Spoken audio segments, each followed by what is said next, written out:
살아가면서 개인적으로도 삶의 전환기가 있고 가정이나 교회, 여러 단체들도 전환기가 있습니다.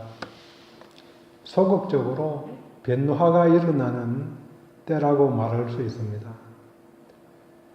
개인적으로는 신체적인 면에서 아동에서 청년으로 장년으로 노년으로 바뀌는 전환기가 있죠.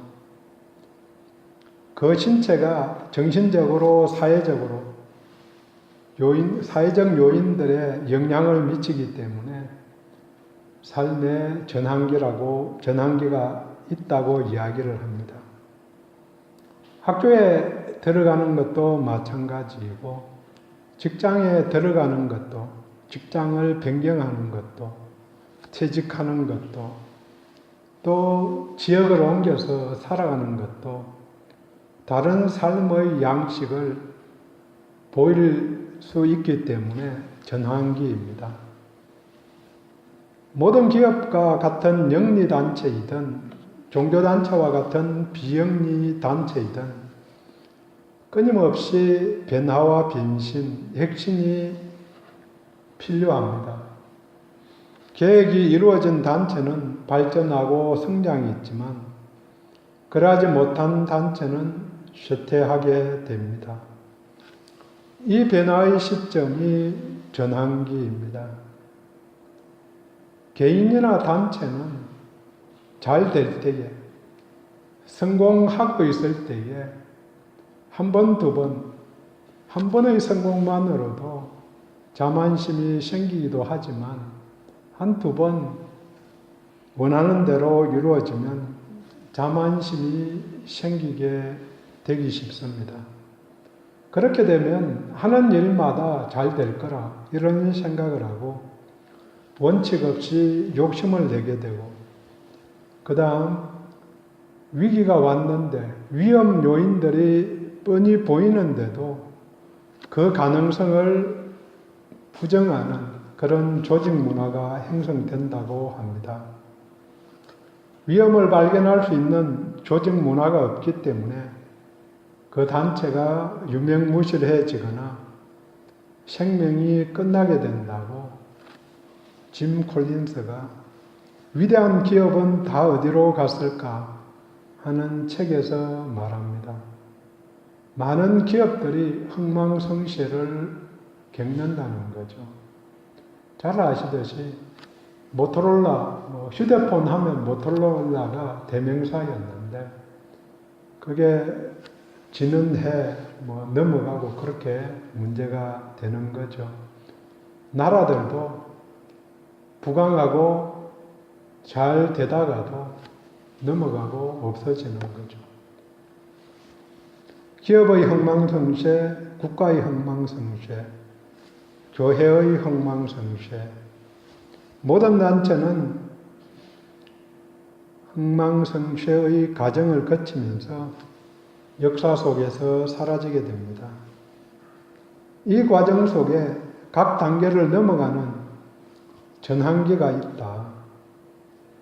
물론 서서히 변화되기 때문에 전환이라고 느낄 수 없는 때도 있지만 그 변화를 읽어내려는 눈이 필요합니다.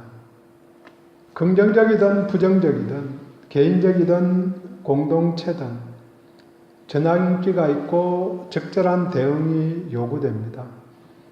대응을 잘하면 역사의 주인이 되고 잘하지 못하면 사라지게 됩니다.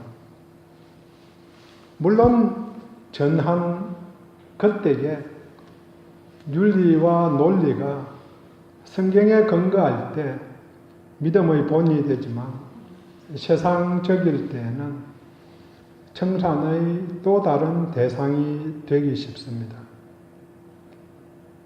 우리들도 현재 자본주의 체제가 무제한의 성장, 무한 경쟁 이 면이 아주 크기 때문에 우리 사회도 비성서적이고 반신앙적인 행태를 보일 때가 많습니다.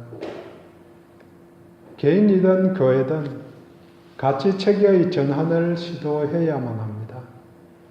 그러지 않으면 비성경적인 사고에 매몰되어서 실천적인 무신론자, 그러니까 행동에 있어서는 믿지 않는 사람들과 똑같이 사는 사람들이 되기가 쉽습니다.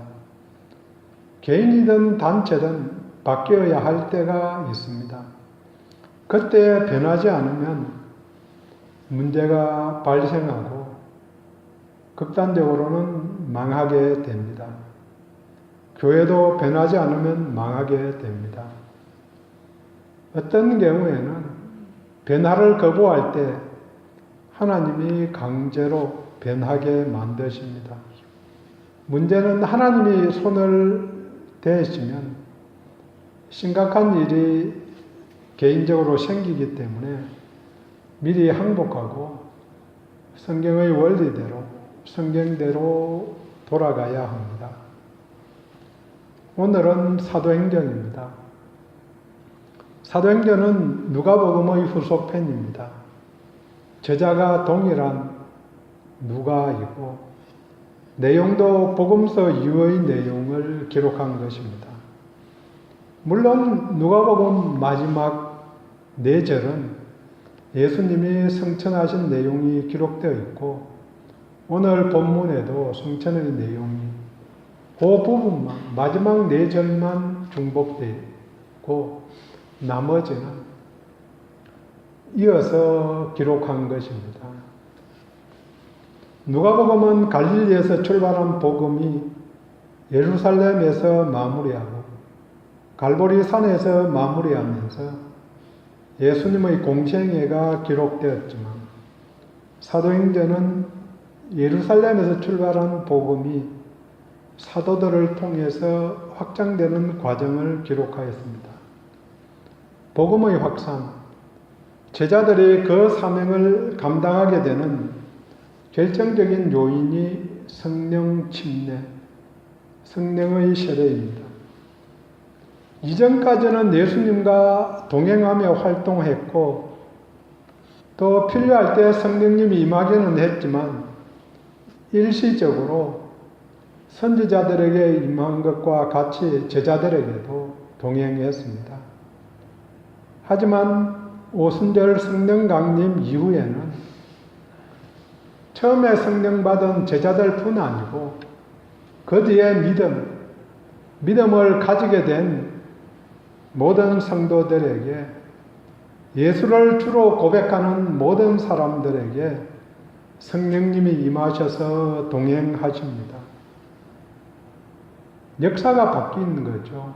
그 전에는 오순절 초대교회 때 그때의 사도행전 2장에 나오는 성령 강림 이전에는 성령님이 잠시 동행했지만 성령 강림 이후에는 오늘 시대에는 항상 동행하신다는 거죠. 우리들과 같이 하신다. 물론 모든 사람은 아니고 예수를 주로 고백한 사람, 예수를 주님으로 영접할 때에 성령님이 함께 임재하시는 거죠. 이게 확 바뀐 것입니다.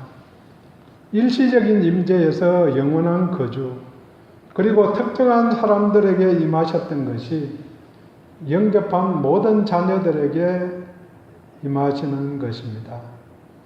물론 성령님은 예수님을 증거하기 위해서 오셨습니다.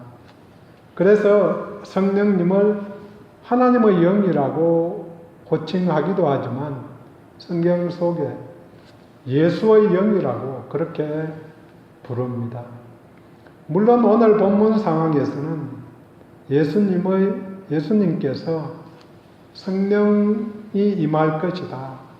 그 다음에 성령님이 임재하시면 그때부터 너희들이 해야 될 사역이 있다.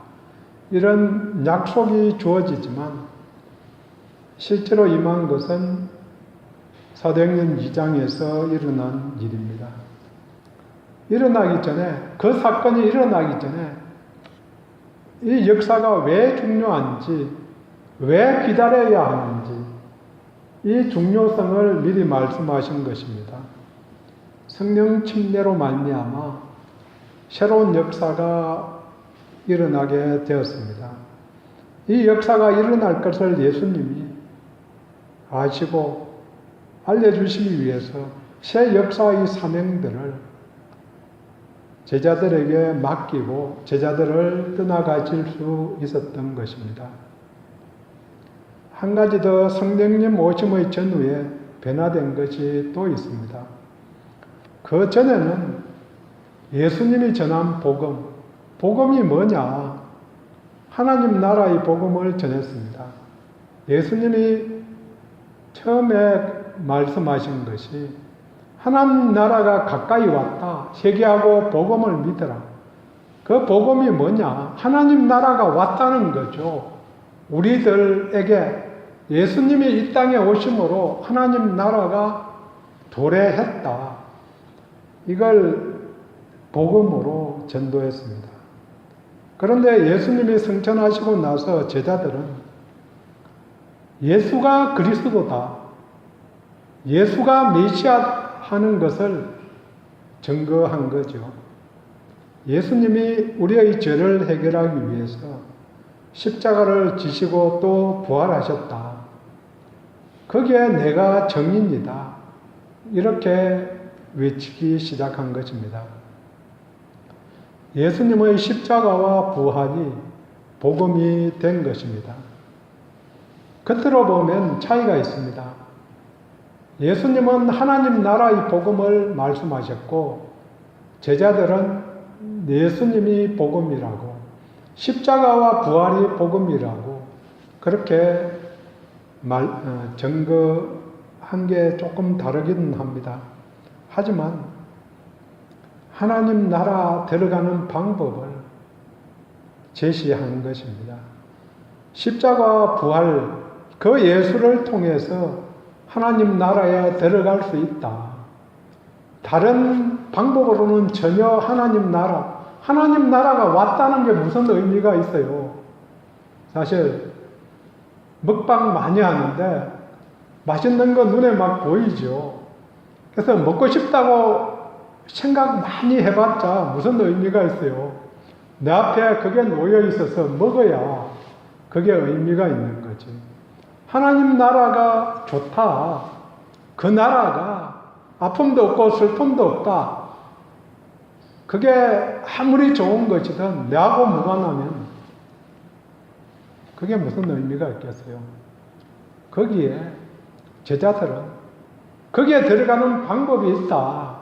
예수를 통해서만 가는 거다. 물론 유대인들은 율법을 통해서 율법을 완벽하게 지키면 갈 수 있다고 생각했지만 사실은 구약 성경도 아브라함이 행위로 군 어떤 일들을 해서 믿음의 사람이 된 게 아니고 믿음을 보임으로 말미암아 하나님께서 아브라함을 받아준 거죠. 순서가 믿음의 사람이 되었기 때문에 하나님이 용납했기 때문에 그 다음 복이 되게 해 주신 거죠. 하나님 나라의 백성을 만드는 새로운 방법을 제시한 것입니다. 그래서 예수가 복음이고 예수의 이야기가 복음이 된 것입니다. 성령 침례와 하나님 나라의 회복이 연결이 되었습니다. 역사가 변한 것입니다. 종말이 비로소 시작된 것입니다. 때가 차매 마가복음 1장 15절 말씀입니다.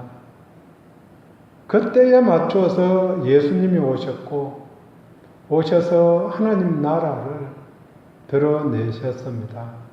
이제 때가 차면서 성령님이 오셨습니다. 그런데 성령 침례를 받은 자들의 의무 또 복이 있습니다. 의무가 책임이 곧 복입니다. 이 복이 연결된 의무, 전환기에 사는 성도들의 의미를 함께 본문을 통해서 나눌 수 있기를 원합니다. 첫 번째, 이제는 땅끝까지입니다. 이제까지는 예루살렘으로 왔지만 이제부터는 땅끝으로 가야 합니다. 예수님은 예루살렘 가는 게 목표였습니다. 십자가를 져야겠다. 많은 사역을 했지만 그때가 언제인지 어느 때 가야 하는 건지 이것을 살피셔서 때에 맞추어서 예루살렘으로 가서 골고다 언덕에서 달리신 것입니다. 하지만 십자가와 부활을 목격한 자들이 이제는 그 증인이 되어서 나가야 합니다. 예수님이 십자가를 지시기 위해서 예루살렘으로 올라가셨는데 갈릴리에서 출발한 복음이 예루살렘에까지 도착하게 된 것입니다. 예수님이 예루살렘에 올라간 중요한 이유가 반복해서 말씀드리지만 십자가를 지시기 위해서입니다. 물론 이 예수를 하나님이 살리셨습니다. 이 살리심을 목격한 제자들에게 땅끝까지 가야 한다고 말씀하십니다. 8절에 오직 성령이 너희에게 임하시면 너희가 권능을 받고 예루살렘과 온 유대와 사마리아와 땅끝까지 이르러 내 증인이 되리라 하시니라. 예수님의 골고다가 제자들의 땅끝이 되고 예수님의 십자가가 제자들에게는 증인이 되는 일입니다. 그러니 자기 십자가를 지라는 말이 예수의 증인되라는 말과 꼭 같은 말입니다. 증인되라는 것은 좀 쉬운 것 같고 십자가를 지라는 말은 좀 어려운 것 같지만 말 바꾼 거지 꼭 같은 말입니다. 이제 예루살렘에서 출발한 복음이 온 유대 사마리아를 거쳐 땅끝까지 가야 한다고 말씀하십니다. 물론 그 전제가 성령의 임재입니다. 우리들의 능력으로는 아무것도 할 수 없지만 성령님이 임하시면 함께 하시면 권능을 받고 성령님의 능력이 함께 하시면 하나님 나라가 확장되게 됩니다. 인생은 나그네 길이라고 사람들이 유행가 가사만이 아니고 말합니다. 그런데 이 사상은 성경의 사상과 정확하게 일치합니다. 나그네다. 이 땅은 내 본향이 아니고 하나님 나라가 본향이다. 이제 그 나라로 돌아가는 여정을 시작했고 여정 중에 있습니다. 문제는 어디로 가고 있는가, 어디까지 왔느냐 하는 것입니다. 그 거리가 영적으로는 하나님 나라와 얼마나 가까운가, 우리 예수님과 얼마나 가까이 와 있는가 하는 질문입니다. 예수님의 뜻대로만 살아간다. 그 뜻을 어느 경우나 확인하려고 노력하고 있으면 동행하고 있는 것입니다. 계속해서 물어보는 내용입니다. 지난주에 말씀드렸듯이 주인님 어떻게 할까요? 예수님 어떻게 할까요? 이 생각은 사실은 그냥 묻는 내용인데 주인님 이렇게 하면 조금 사실 노예 생활을 한 번도 본 적도 없고 뭐 가까이 없으니까 와 닿지 않는 게 우리들의 입장입니다. 하지만 어떤 상황에 싫어도 해야 되는 그런 상황들을 기억해 보면 뭐 도움이 될 걸로 생각을 합니다. 어찌되었든 주인님 어떻게 할까요? 영적인 여정에서는 주님께 계속해서 물어보는 것이고 본문의 의미 그대로는 물리적으로 내가 어느 곳에 있는지 확인하는 것입니다. 내가 세종시든 대전시든 공주시든 살고 있는 곳에서 정인된 삶을 살아야 하고 또 그렇게 하고 있어야 하는 것입니다. 현재 제자들은 예루살렘에 있는데 갈릴리로 돌아가라가 아니고 다른 유대 땅, 가기에 내켜하지 않는 사마리아, 더 부담이 되는 이웃나라까지 계속해서 나가라는 것입니다. 물론 내가 모든 곳을 다닐 수 있지만 다른 사람들이 간 것을 후원할 수도 있습니다. 어찌되었든 내 마음이 이곳에만 붙어 있지 않는 것입니다. 적어도 한 곳은 마음을 쓰며 기도하고 또 협력할 수 있기를 원합니다. 두 번째 나눌 게 이제는 사도입니다. 지금까지는 제자였지만 이제부터는 사도입니다. 4절에 사도와 함께 모이사 제자들을 사도라고 호칭합니다. 의미로 보면은 제자는 배우는 자죠. 배우는 자. 사도는 보냄을 받은 자라는 뜻입니다. 예수님과 동행하면서 예수님의 복음을 배운 자로서 제자이지만 세상에 복음을 전하는 자, 예수님을 대신해서 일하는 자, 이렇게 사도라는 호칭을 사용합니다. 물론 그 핵심이 성령 받음입니다. 성령을 받기 전에도 제자들이 전도 여행을 다녀오고 하나님의 권능이 나타났지만 일시적으로 함께 한 것입니다. 하지만 이제는 파송받은 자로서 성령님이 동행하시면 그와 함께 적극적으로 나가는 것입니다. 재미있는 것은 사도라는 단어가 신약 성경에 80번 정도 사용되는데 요한복음에는 한 번도 사용이 안 됩니다. 한 번도.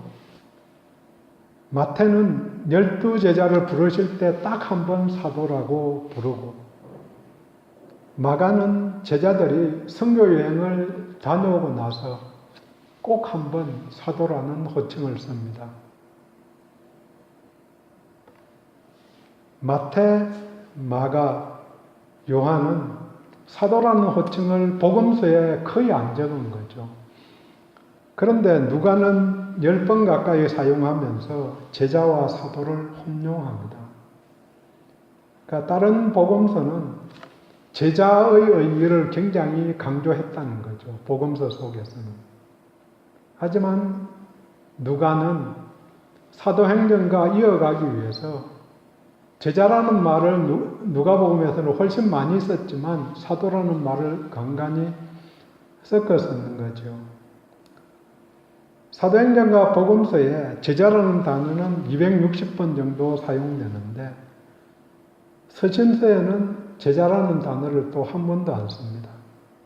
결국은 제자를 12제자로 국한시키고 한정해서 호칭했기 때문에 제자라는 단어를 서신서에서는 사용하지 않는 것으로 알 수 있고 또 사도라는 단어도 제자와 같은 제자가 사도다 이걸 누가는 처음부터 보여주려고 했기 때문에 엄밀하게 사도라는 게 꼭 파송받은 자라는 그런 어느 의미적인 단어적인 뜻보다는 제자라는 뜻을 보여주려고 했던 면도 있을 것입니다. 그럼에도 불구하고 나머지 세 복음서들을 볼 때에 사도와 제자를 분리해 보려고 했던 그 의도를 읽을 수도 있습니다. 번갈아 사용하고 있지만 차이 있는 부분도 있습니다. 배우는 자는 모두 보냄 받은 자입니다. 모두가 사역자입니다. 중국에서 소그룹 모임을 만들어 확산시키는 선교사 이야기입니다. 맨 처음 모임에 참여한 자도 나가서 복음을 전한다고 이야기합니다. 복음을 전한 뿐 아니라 가르친다는 거죠. 그것은 한 번이라도 모임에 참여했으면 그때 들은 게 있다는 거죠. 1시간이라도 참여했으면 1시간 동안 들은 게 있으니까 그것까지만 알려주고 가르쳐 주면 되는 거지. 모든 걸 다 알려줄 필요가 없다는 거죠. 모든 것을 다 안 다음에 전하려고 하면 아무도 증거할 수 없을 것입니다. 당연히 저라고 해서 다 아는 게 아니니까 꼭 같은 이야기죠. 그래서 말씀 읽다가 나누다가 모르는 질문 나오면 공부해서 알려드린다고 그렇게 대답하는 게 당연한 답이죠. 물론 많이 알고 적게 알고 하는 차이가 있기는 하지만 한 가지라도 알면 그대로 보여주고 말하면 되는 거죠. 배우는 게 중요하기는 하지만 배우기만 좋아하면 안 됩니다. 그러면 영원히 성장할 수 없습니다. 제자의 신앙은 제자라는 단어에 한정된 크기가 작은 믿음이 됩니다. 하지만 사도로 하나님의 위임을 받아서 나간 자는 더 큰 믿음, 더 큰 능력을 드러내므로 하나님을 보여줄 수 있습니다. 본문은 제자에서 사도로 전환기입니다. 우리는 어디에 속해 있는지요? 나는 아는 게 없어서 아직도 제자인지요? 아니면 실천하지는 못하지만 보냄받은 자다. 하나님이 나를 지명해서 우리 집으로 보냈고 우리 동네로 보냈다. 이런 보냄받은 자인지 물어보는 것입니다. 마지막으로 전환기의 신앙 세 번째, 이제는 가야 합니다. 이제까지는 오라고 했지만 이제부터는 가라고 하십니다. 8절 땅끝까지 이르러 도착하려면 당연히 가야 하죠. 잘 아는 복음성가 너는 가라 저 세상으로 갈릴리 마을로 시작되는 그 가사가 꼭 같은 이야기죠. 물론 4절에 예루살렘을 떠나지 말고 예루살렘에 있어야 할 필요가 있을 때에는 분부대로 약속하신 성령 강림을 기다려야 할 때에는 반드시 있어야 하죠. 복음이든 무엇이든 전초 기지가 있죠. 출발점이 있고 거기로 계속 돌아와야 하는 이유는 힘이 빠졌을 때 쉼터가 반드시 있는 거죠. 그래서 선교사들이 몇 년 지나면 안식년을 갖고 돌아와서 회복을 하고 가는 거죠. 적게 가진 게 아무리 많아도 퍼주다 보면은 없어지는 거죠. 없어지면 충전을 하러 들어와야 된다. 그 충전 기지가 각 가정이 되는 거고 교회가 되는 거죠. 교회에서 충전이 안 되면은 나가서 아무것도 하기가 힘든 거죠. 가정에서도 꼭 마찬가지죠. 가정이 전쟁터면 가정 오면 집에 돌아오면 더 힘든데 쉼터가 없어지는 거죠. 그러면 밖에 나가서 기쁨을 보일 수가 없는 거죠. 가정이 평화가 넘치게, 교회가 평화가 넘치게, 내가 소속된 모든 것이 평화가 넘쳐야 소속원들이 한 번 더 기쁨을 누릴 수 있는 것인 줄 압니다. 저도 잘 안 웃어가지고 웃어야 되는데 웃으면 웃기네 뭐 그럴 것 같아가지고 1장 4절 예루살렘을 떠나지 말고 내게서 들은 바 아버지께서 약속하신 것을 기다리라. 예수님께 들은 것이 누가복음 24장 49절 말씀입니다. 볼지어다 내가 내 아버지께서 약속하신 것을 너희에게 보내리라. 너희는 위로부터 능력이 입혀질 때까지 이 성에 머물라 하시니라. 그래서 그 약속 다시 한번 1장 4절에 상기시켜 주고 기다려야 하지만 그 다음은 나가라고 하십니다. 가서 제자 삼으라 마태복음 28장 지상 명령에서 말씀하신 것을 기억합니다. 금요일 날 저녁에 다니엘 기도에 설교를 들었는데요. 설교자가 인도 출신인 목사님이었습니다. 인도로 돌아가서 복음을 전할 계획이라고 그렇게 간증을 합니다. 근데 그 내용 속에 본인은 호주로 갈까요? 이렇게 기도를 했는데 인도로 가라 하셨다고 응답을 받았다고 이야기합니다. 그래서 가기 싫어서 아니요, 호주로 갈까요? 또 묻는 거죠. 호주는 좋은 동네니까 살기 좋은 동네인데 인도로 가면은 이게 물론 뭐 여행자들은 자유롭게 여행하지만 살러 가서 그 동네 사람들이 복음 전하는 게 그렇게 간단하지 않죠. 그래서 머뭇거려서 또 기도했더니 맞고 갈래? 그냥 갈래? 그렇게 하나님이 물으셨다고. 그래서 당연히 두 손 들고 그냥 갑니다. 간다고 했잖아요. 뭐 그렇게 답을 했다고 합니다. 예루살렘 교회가 가야 함을 알고 있었지만 순순히 가지 않자 하나님이 핍박을 통해서 교회를 흩었다고 그렇게 역사학자들은 이야기를 합니다. 땅끝까지 가라. 이제 모이기를 열심히 했지만 이제는 가야 한다고 말씀하십니다. 이 말씀이 지금도 또 우리들에게도 유효합니다. 모이는 교회는 흩어지는 교회가 될 때에 복의 근원이 될 수 있습니다. 모이기만 하면 잘 놀다가 어느 날 싸울 수밖에 없는 거죠. 왜 싸우는가? 모여서 잘 놀다 보면은 마음속 깊숙한 것까지 조금씩 알게 되고 그러면 섭섭한 게 생기는 거죠.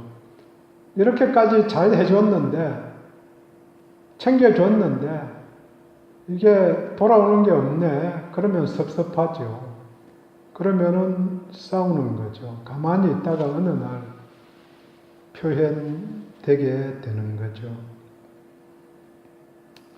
나가야 합니다. 저희 교회는 주중 모임도 거의 없고 다른 모임도 별로 없습니다. 그래서 제가 게을러서 그런 것도 있지만 그 시간에 한 번이라도 나가기를 원합니다. 다른 거 가서 하기가 힘들면 밥 사주면서 그냥 만나보세요. 내가 예수 믿고 교회 다니는 것 다 알고 있는데 오면서 대화 중에 오늘 아침에 교회 오면서 대화 중에 초등학교 동창들 만나는 사람 참 대단하다. 그런 이야기를 했습니다. 어떻게 하다 보니까 중학교, 고등학교, 대학교 모든 동창들하고 연락하고 물론 한 번씩 페이스북에 그놈 잘 있네 이것만 올라오지 30년 전에 만나보고는 그 다음 못 본 애들이죠. 물론 그 사이 일 때문에 만난 애들 몇 명 있기는 하지만 그러지 못한 것. 그래서 그 친구들 만나서 밥이라도 사주고 내가 예수 믿는데 내가 참 기쁨 속에 살고 있다. 뭐 이것저것 문제 있음에도 불구하고 그 이야기 하는 거죠. 우리 교회에 문제 있다 그런 이야기 하는 게 아니고 그냥 내가 은혜 받은 이야기 그것만 해주면 되는 거죠. 내가 감사한 이야기 은혜 받은 이야기만 하면은 아무도 비판하지 않아요. 네가 믿어라 그러니까 비판을 하지. 내가 은혜 받았다는데 내가 기쁨이 충만하다는데 내가 밥 사줄 수 있다는데 그것 대놓고 싫어하는 사람 없다는 거죠. 왜 싫어하는가? 예수 믿으라고 하니까 너나 믿으라고 하지. 그러니까 믿으라가 아니고 내가 기쁨이 넘친다 이것까지만 하면은 아무도 비판하는 게 없는 거죠. 그게 점점 깊어져서 믿으라고 할 만큼 되면은 그때 돼서 이야기하든지 그것도 못 애매하면은 안 하든지 뭐 그런 거죠. 예수 안에서 기쁨이 있다. 하나님 나라를 내가 소유했고 내게 넘치는데 그걸 나누어 주고 싶다. 그거까지만 하면 되는 거지. 그 다음 거는 그들이 하나님 은혜 주셔서 내가 가볼까? 왜 그런지 구체적으로 알아보고 싶은 사람 생기게 되는 거죠. 그 부분은 하나님 하실 일이고 나는 믿음 안에서 내가 충만하고 기쁘다. 그것까지 일단 그게 기본이라는 거죠. 이 복음이 확산되면 9절에서 11절 말씀과 같이 예수님이 가심을 본 그대로 다시 오십니다. 지금은 예수님 오시기를 기다리는 전환기입니다. 한 사람 교회로 오라고 요청해야 합니다. 그래서 함께 모여야 합니다. 하지만 동시에 나가야 합니다. 나가서 그들과 함께하며 삶을 증거해야 합니다. 개인적으로든 가정이든 전환기가 있습니다. 세대교체를 하거나 급격한 내적이나 외적인 환경 변화에 대응해야 할 때가 있습니다. 자녀들도 크면 떠나보내야 할 때가 있는 거죠. 그걸 잘못 떠나보내면 붙잡고 있으려고 할 때에 갈등이 일어나는 거죠. 이때에 어디로 가야 하는지, 무엇을 해야 하는지 하나님께 묻고 성령님이 인도하시는 대로 가야 합니다. 정리합니다. 성령 강림 전후에 큰 변화가 일어난 전환기입니다. 전에는 예루살렘을 향해 왔지만 땅끝까지 가라고 하십니다. 전에는 제자들도 배움이 중요했지만 이제는 사도로 사역을 감당해야 합니다. 마지막으로 전에는 모임을 중요하게 생각해서 오라고 외쳤지만 이제는 가라 세상으로 나아가야 합니다. 이게 명령입니다. 그리고 이게 복의 출발입니다. 기도합니다.